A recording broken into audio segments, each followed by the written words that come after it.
गुजरात के मुख्यमंत्री से शुरू करें प्रधानमंत्री तक, भारतीयता पर हमेशा जोर रहा है।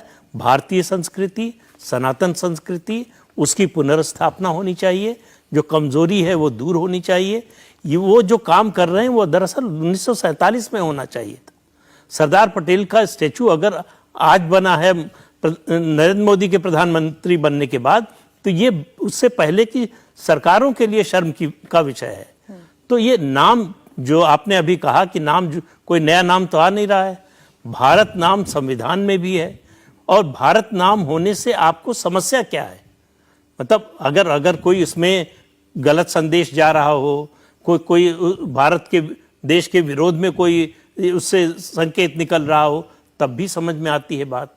तो ये काल्पनिक दुनिया में जी रहे हैं। इनको मालूम नहीं है कि इनके पैरों के नीचे से जमीन खिसक चुकी। ये दरअसल देश को तोड़ने वाली लाइन है कि यूनियन ऑफ स्टेट आप जैसे ही कहते हैं तो उस पर एम्फेसिस देते हैं, तो इसका मतलब है कि कोई स्टेट चाहे तो इस यूनियन से बाहर जा सकता है।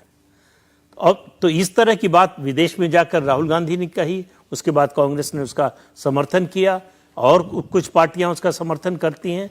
तो ये भारत जोड़ो नहीं, भारत तोड़ो का जो सोच है उसके तहत दिए जा रहे ये बयान है। नाम को लेकर हर भारतीय के मन में भारत शब्द हम आप आम बोलचाल में भी बोलते हैं तो भारत ही बोलते हैं, इंडिया नहीं बोलते हैं।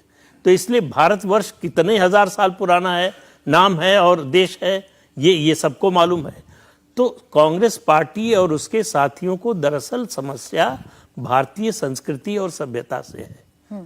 उसके नामो निशान मिटाने की कोशिशें जो 1947 के बाद से कांग्रेस करती रही है, उससे पहले अंग्रेज करते रहे, उससे पहले मुगल करते रहे। उसी कोशिश का, उसी प्रोजेक्ट का ये हिस्सा है कि भारत को जो है यूनियन ऑफ स्टेट्स बताओ। इंडिया नाम जो है वो अच्छा है, भारत नाम खराब है।